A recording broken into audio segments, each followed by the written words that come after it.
Prez making his debut on TC Live. It is great to have you on the show and great to have you loving some tennis.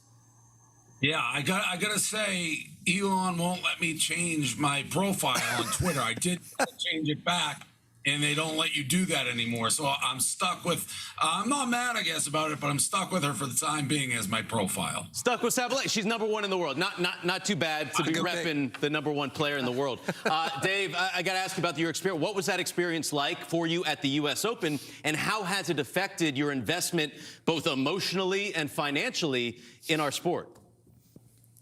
Yeah, so I had never been to the U.S. Open. I got offered tickets, and I know it's a very New York thing. Everyone says, and I'm from Boston, but I've been in New York 10 years, and I had never gone. So I went, and Sabalenka just happened to be playing when I sat down for the first moment. So she was kind of the first person I saw. I had no idea who she was, and she was hitting the ball a bazillion miles per hour. It looked like she was playing a woman in kindergarten. Like, I'm not sure who she was playing, but she was dominating this poor person. And she was animated. I liked watching her, and I kind of fell in love with her style. And then I bet the match after that. Now, betting tennis is not for the faint of heart. I bet everything. I bet NFL, I bet baseball, you name it, college. I bet. Like, that's what I do a lot. Tennis, every point is a war. And I started betting on Sabalenka every match, and she was a heavy favorite right up to the finals. So I had 50 grand on her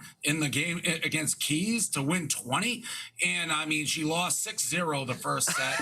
And it was back and forth. So that was like the hardest thing I've ever had to watch. And she actually invited me to sit in her box for the finals, which we had a football event. I was at Alabama, Texas. I regret that. I think I maybe would have been able to change the outcome and kept her calm a little. For sure. It also would have been like me versus all of the stadium and me versus the entire country. Everyone's already calling me like a communist for rooting for her. So it would have been fun. But yeah, I'm kind of in love with watching her. I like the video when she smashed the racket after. Like, she's exciting. She reminds me of like old school Jimmy Connors or something. Well, Dave, listen, I don't know that you could have had a better first tennis experience than what you just described. But let's get into the nitty-gritty here a little bit. The bet. Did you just take it straight up? There are so many different ways you can bet on tennis. I mean, individual points, individual sets. So what did it look like?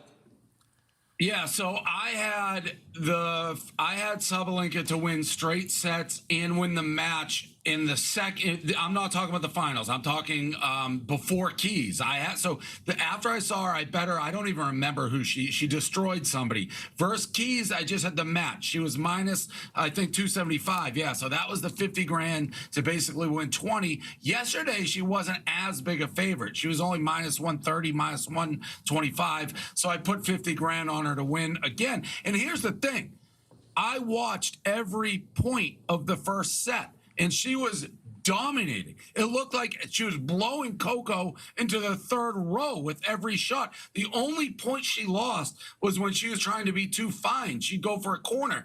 Then we had our show, which started right as the second set started.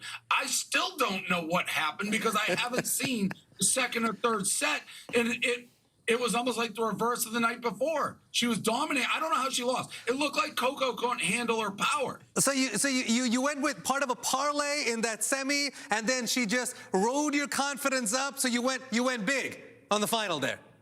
Yeah, well, I mean, I fell in love with her, and she kept winning, and she hit the ball so much harder than her opponents, with the exception of Keys, who kind of matched it. But I mean, again, I only saw the first set versus Coco. Coco could not handle her power in the first set, so I have no idea what changed, whether it was Sabalenka was, sometimes I feel like she tries to get too fine, like she's in love with her own powers, like, I'm just going to hit it into the alley, into the corner, and you'll have no chance.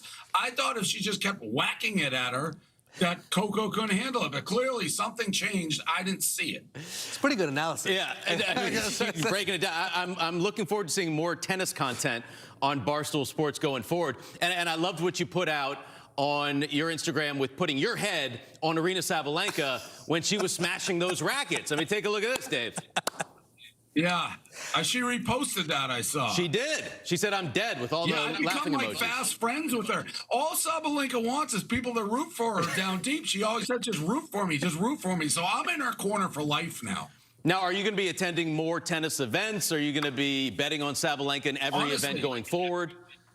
If I could have skipped my own event, I would have. Or if the U.S. Open, I hate how they played. I don't even like how they're doing it now. I think they should be primetime events for the finals. I think they should be at night. But yeah, I will go to the U.S. Open when she's back. And I live in Miami half the year, and I know the Miami Open is a pretty big thing. So I'm going to go try to support. I actually was talking to her. She lives in Miami, so I'm going to just try to meet her. But she's electric. I like watching her. Even when she was winning, she's so animated. And I'm sure there's women in the past, because I'm not the biggest tennis.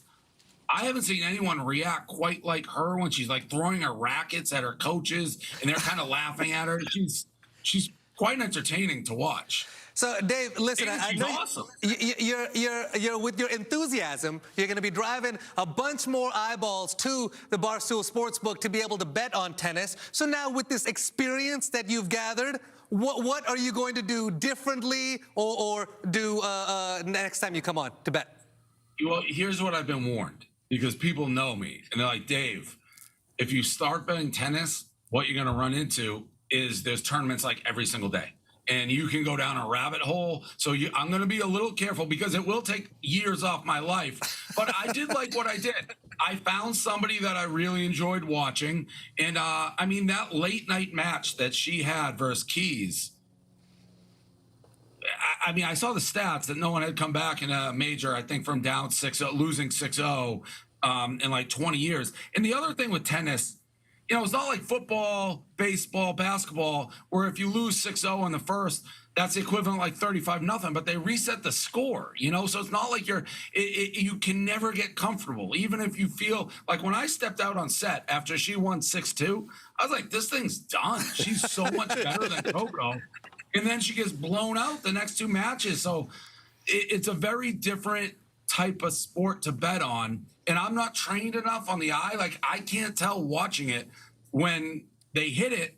I'm like, is that a winner or is that going in the net? And I don't know till it happens. So you're just on edge, clenched, ready for the worst at all times. But it was one of the most intense gambling experiences I've ever had. Now, obviously, that match was all time. The match versus Keith was all time. Yeah.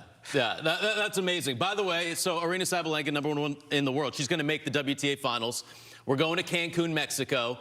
It's kind of a party. I feel like that could be like a Barstool thing. You're invited to join us in Cancun for the WTA finals. So what is that? What is the Cancun? Is it so that's Cancun? That's the end of October, first week in November. Top 8 players in the world come together to play each other. It's the year-end championships. Okay. What happened in that? You guys can be the ones that tell. What happened in the second and third set with Coco and Sabalenka? Well, what Coco changed? figured it out. Listen, Aryna started getting. Figure out her power. Well, you hit the nail on the head a little bit. Aryna did start going a little bit fine. Coco started using her athleticism, put a lot of balls back in play. That cumulative pressure, plus serving a bit better, it all kind of got to her. And also, you notice just a little bit too frustrated out there in between the ears. And then we saw, obviously, that racket break after. Grand Slam finals, try to be a little bit more calm out there, feel perhaps a few less errors, you know? Yeah. I may try to be her like mental coach and also like smash tennis balls, not rackets or something. But I honestly thought she didn't have to try to be fine. If she just like volleyed with her, she hits it so hard, eventually Coco would crack. But whatever, I'm 50 grand poor. Dave, I'm just going to extend this invite because your analysis seems pretty spot on. We have a beautiful Tennis Channel desk at the Miami Open that's going to be end of March, so that's right around the corner from you. You want to come, join us on the desk, perhaps an interview with Sabalenka, perhaps a little analysis. I like that. I'm just saying, open invite. All right, I like that. I'll be there. I'm going to take you. I know I'm going to go see her. I got to go watch her in Miami. So, yes, I'll take you up. And I'm telling you, we're going to work on the mental game. And I don't mind the smashing rackets. It's just you're so good, you don't have to be perfect. That would be my advice to her. It's pretty good. And that's the way it is. I mean, you're going to lose half the points either way, so you don't have to be perfect still to win the match. Listen, Cancun, Miami, wherever you can make it, Dave, we'll get you a Tennis Channel hat, just like Aaron Rodgers was rocking at the U.S. Open as well. Thank you for spending some time with us here on TC Live, and best of luck betting on Sabalenka the rest of the year. Yeah, for the rest of my life. For a year of life. Emotional roller coaster. Dave Portnoy joining us here on TC Live. There is Dave throwing out the cracked racket after she smashed it